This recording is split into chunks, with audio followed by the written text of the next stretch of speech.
Bonjour et merci de m'accueillir chez vous. Je vais pendant cette minute du Doc H vous raconter les vertus de ce couple parfait carotte et brocoli. Un petit mot d'abord sur la carotte, sachant qu'avant la carotte n'a jamais été orange, mais elle était jaune et rouge foncé, et ce sont les Hollandais qui, pour faire plaisir aux protestants de la maison d'Orange, ont mélangé ces deux carottes pour faire l'orange lumineux qu'on a aujourd'hui.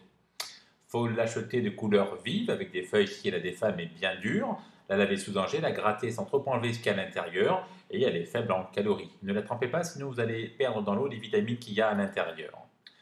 Les carottes anciennes, on ne les trouve pas sur les marchés, on les appelle rustiques, elles sont très jolies et permettent de décorer un aliment, apportant des vitamines et minéraux que les nouvelles que l'on a partout. Il y a peu de vitamine C car elle est dans le sol, donc ne voit pas le soleil. En calories, elle est à 33 kcal au 100 g, ce qui est le tiers de la pomme de terre. Et par contre, elle a beaucoup de potassium, de calcium, de bonnes choses.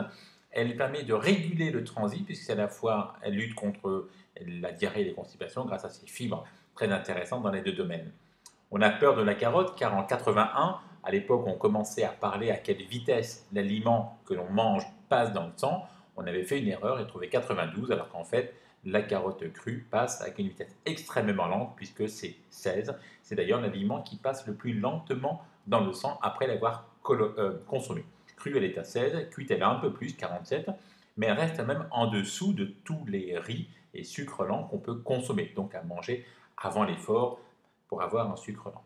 Pour comparer, je regarde la pomme de terre qui, elle, est à 80 calories alors que la carotte est à 3300 grammes et son index est beaucoup plus rapide, 65 quand elle est cuite à la vapeur et en frite, elle passe à 100. Alors, je ne vous raconte pas, au niveau du cible, c'est catastrophique. Elle contient des caroténoïdes, c'est la partie orange que l'on voit dans la carotte, dans le potiron, etc.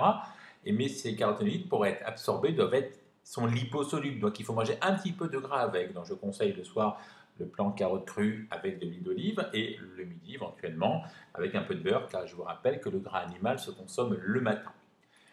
On va parler maintenant de ses vertus, bêta-carotène, donc c'est la provitamine A, qui est un antioxydant, donc très intéressant après l'effort, car ça va bloquer les thyréocolis qu'on a fabriqués quand on a couru. Ça freine l'athérosclérose, donc au niveau des artères, ce qu'on voit ici, le bouchon. Et puis ça stimule votre immunité, ça permet donc d'être mieux en forme l'hiver.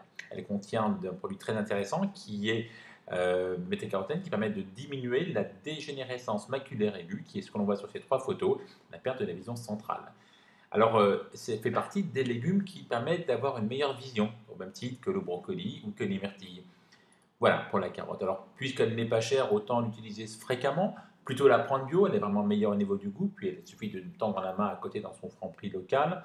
Faible en calories, riche en vitamines, riche en minéraux, protection de l'œil, on ne va pas s'en passer, n'est-ce pas? Parlons de son petit copain, le brocoli. Pourquoi? D'abord, au niveau médical, il contient ce qu'on appelle le sulforaphane qui permet de bloquer l'hélicobacter pylori. Bon, c'est pas un peu compliqué, mais en fait, ça permet d'éviter la bébête qui va s'associer aux maladies ulcéreuses au niveau de l'estomac. Donc, très intéressant. Alors, c'est Catherine Médicis qui l'a amené en Europe, hein, c'est la femme de Henri II. On peut le manger cru ou cuit selon les préférences. Calories, il n'a rien, 25, donc très intéressant. Et puis en vitamine C, par contre, à l'opposé de la carotte, très très riche, puisqu'on est à 170 mg pour 100 g de vitamine C. Alors beaucoup de minéraux aussi à l'intérieur, hein, bien évidemment.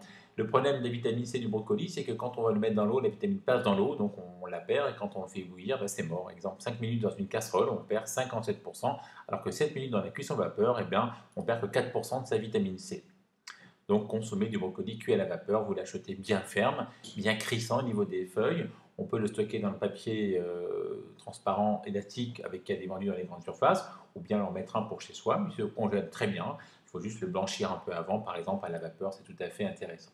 Personnellement, j'aime bien mélanger les têtes et les queues, enfin les couper, les séparer par contre, car je mange souvent d'abord les têtes crues, et les queues, je les fais cuire avec les têtes dans la vapeur, je les mange froides avec une vinaigrette telle que les asperges, c'est extrêmement fin au niveau du goût, et c'est beaucoup moins fort qu'est la tête du brocoli, qui est une fleur en fait, hein.